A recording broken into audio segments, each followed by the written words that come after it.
खिलवाड़ कर रहे हैं। चुनाव में इस बेइज्जती का जवाब देना पड़ेगा। ये कहते हैं अबू आजमी को, अबू आजमी जी आपने हमको उत्तर प्रदेश में इज्जत नहीं दी, आप अब क्यों एक्सपेक्ट कर रहे हैं कि हम आपको सीटें दें महाराष्ट्र के अंदर? आपस में झगड़ा मत करो, हम जितनी सीटें हम पहले सीट घोषित कर दे रहे हैं 156 पे लड़ेंगे, तुम लोग इस पे लड़ोगे। इस पार्टी में लोग आपस में लड़ते हैं। जब कुमारी शैलजा हुड्डा जी की बात हुई थी, बोला था तो हमारा स्वाभाविक लोकतंत्र है। बस इटली से आए हुए नेता है जो राहुल गांधी एक मीटिंग में ना शरद पवार, मुझे पता है कि राहुल गांधी का राजनीतिक कर इतना नहीं है कि शरद क्यों सोनिया गांधी थी कि नहीं थी? तुम्हारे मामा तुम्हारे चाचा कुछ नहीं है। प्रदीप भंडारी की गांव से आई थी। अरे हाँ, मेरी माता जी हिंदुस्तान की है, वो इटली की कभी नागरिक नहीं थी।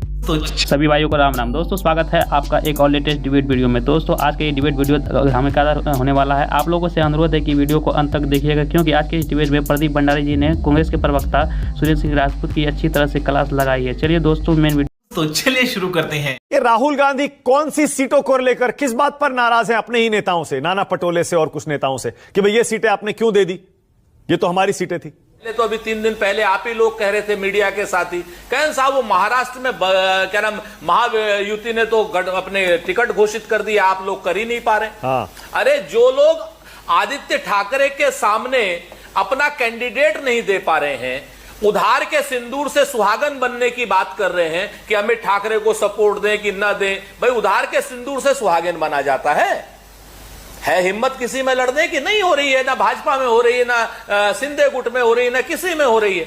और एक बात मैं और आपसे बताऊं मानक भाई, चूंकि आपसे कह सकता हूं, आप सुन लेंगे और लोगों की उस पे, आपको कभी आज तक ऐसा लगा कि महाराष्ट्र की इज्जत का सौदा महायुति के लोगों में भारतीय जनता पार्टी ने एक गुजराती गृह मंत्री अमित शाह के घर पर एकनाथ शिंदे जो महाराष्ट्र के मुख्यमंत्री और अजीत दादा पवार जो महाराष्ट्र के एक बड़े नेता, इनको बुला करके डांटा?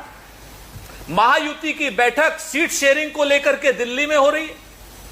महाराष्ट्र का इलेक्शन है, महाविकास अघाड़ी की सारी बैठकें लखनऊ क्या नाम यहां मुंबई में हो रही हैं। आपस में हम लोग तीनों दल बैठ रहे हैं। दिल्ली तो हमने नहीं बुलाया ना किसी को भी चुनाव लड़े उसके लिए। लेकिन आपके नेता तो दिल्ली गए ना। संजय राउत ने खुद ताना मारा था कि नाना पटोले आपका फैसला दिल्ली में होता है, वो दिल्ली में गए होंगे। भाई आपके कांग्रेस के तो दिल्ली में ही होते हैं ना फैसले। हम अपने दोनों दलों को दिल्ली बुला करके अपनी सुप्रीमेसी तो नहीं दिखा रहे ना। अमित शाह नाम के गुजरात से आए हुए गृह मंत्री मराठा इज्जत का खिलवाड़ कर रहे हैं, महाराष्ट्र की इज्जत से खेल रहे हैं।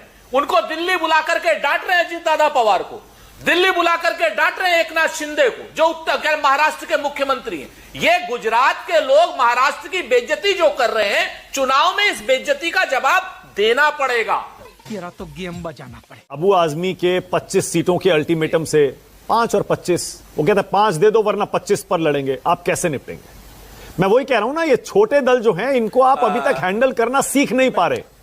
कभी आपको लगता है कि इनके बिना हमारी गाड़ी चल जाएगी। हरियाणा में आपने नहीं किया गठबंधन, नतीजा देखिए। अब महाराष्ट्र में आपको लगा कि नहीं, अचानक गठबंधन जरूरी है, तो आप सीधा 85 पे आ गए। इतना बड़ा दिल आपने अचानक दिखा दिया।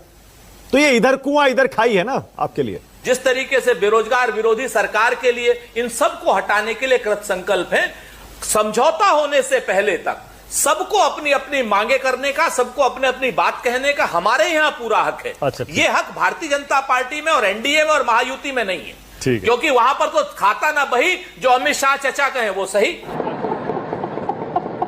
अमित शाह चचा आ जाते हैं दिल्ली में, कहने अजीत पवार दिल्ली आओ, क्या नाम शिंदे जी दिल्ली आओ, आपस में झगड़ा मत करो, हम जितनी सीटें हम पहले सीट घोषित कर दे रहे हैं, हम 156 पे लड़ेंगे, तुम लोग इस पे लड़ोगे।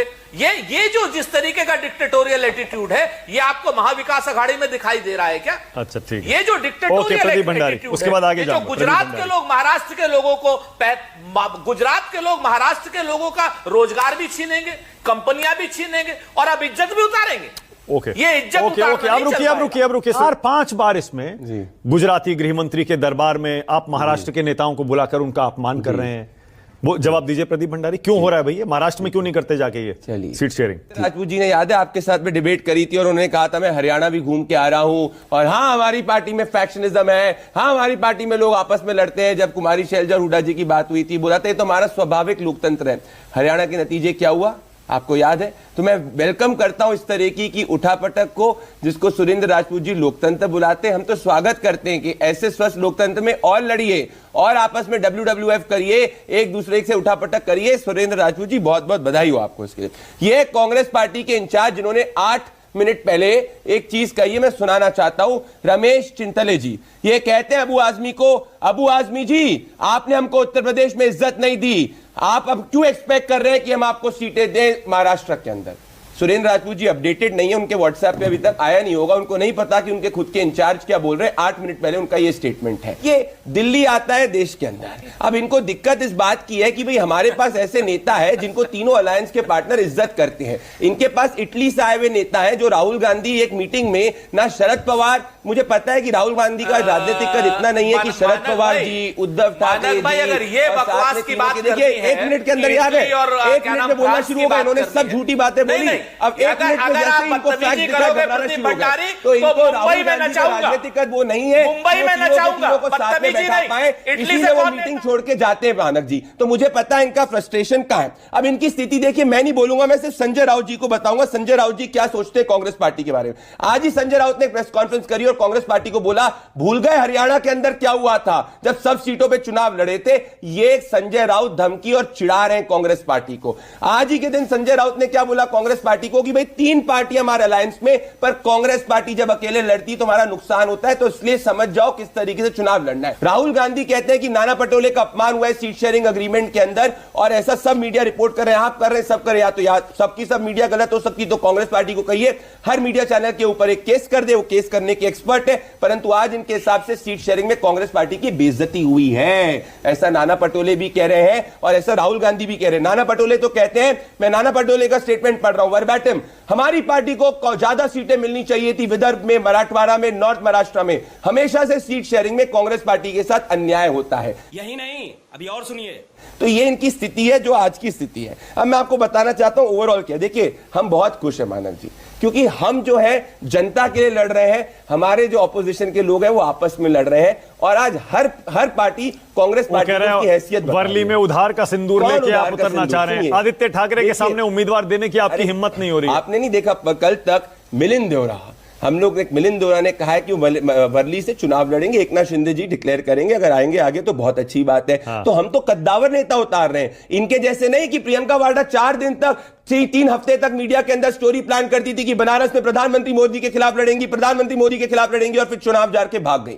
तो इनके नेता भागते हैं। राहुल गांधी कैसे भाग गए थे वायनाड में, कैसे प्रियंका वाड्रा 35% माइनॉरिटी सीट से लड़ रही है। तो ये सब भागी हुई पार्टी है, और मैं समझ सकता हूं। आज मेरे से मत सुनिए, समाजवादी पार्टी ने इनका क्या हश्र किया उत्तर प्रदेश में, जहां 5 सीटों में 9 में से इनकी 1% से कम वोट शेयर था, 1 सीट नहीं दे पाए। हार की गारंटी कांग्रेस पार्टी को बता दिया। तो मैं तो बहुत खुश हूं कि ये करते रहे, चलते रहे, ऐसे ही खुश रहे। सुरेंद्र राजपूत जी ने यही स्टेटमेंट हरियाणा में दिया था, यही स्टेटमेंट महाराष्ट्र में दे रहे हैं। 23 नवंबर के नतीजे हमको पता है। आज की डेट में प्रदीप भंडारी इतने विद्वान प्रवक्ता हैं, कहां से आए हैं कहां तक जाएंगे, लेकिन इनको पूरे 8 मिनट आपने दिए, इन्होंने 7.5 मिनट हमारे ऊपर खर्च कर दिए।